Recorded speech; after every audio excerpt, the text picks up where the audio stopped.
হালাল বিনোদন, তবে সত্য ঘটনা।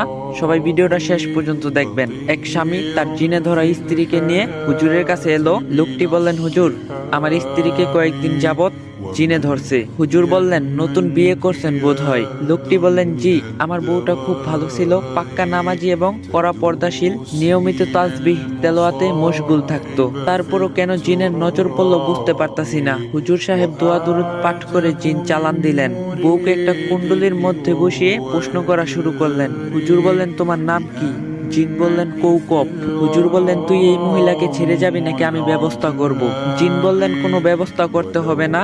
হুজুর, আপনি বলেন আমি এমনি ছেড়ে চলে যাব, তবে একটা শর্ত আছে। হুজুর বললেন, না, কোনো শর্ত মানা যাবে না। জিন বললেন, শর্তটা শুনেই দেখুন। হুজুর বলল, আচ্ছা বল।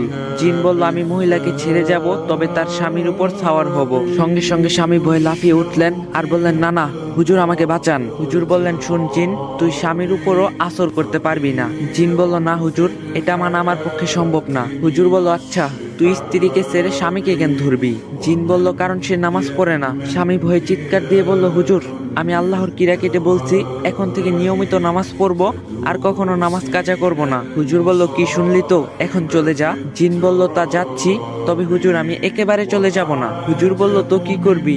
জিন বলল, ওদের উঠানে আম গাছে বাসা বেঁধে থাকবো। যখনই দেখবো সে নামাজ ছেড়ে দিছে, তখনই তার উপর আসর করব। 1 মাস পর স্ত্রী মোবাইলে হেসে হেসে বলছে, শোন মেরিনা, তোর বুদ্ধিটা যা কাজে দিয়েছে না, মসজিদের মুয়াজ্জিম মসজিদের একটা চাবি তোর দুলাভাইকে দিয়ে দিয়েছেন। মেরিনা বলল, কেন? স্ত্রী বলল, কারণ এখন তিনি আজানের আগেই মসজিদে গিয়ে বসে থাকেন। তো অনেকদিন পর ব্যাক করছি। যদি ভিডিওটা ভালো লাগে শেয়ার আর কপি লিঙ্ক করে দিবেন, কারণ আইডিটা ফিউজ হয়ে রয়েছে। তো সবাই কপি লিঙ্ক করে দিয়েন। جميل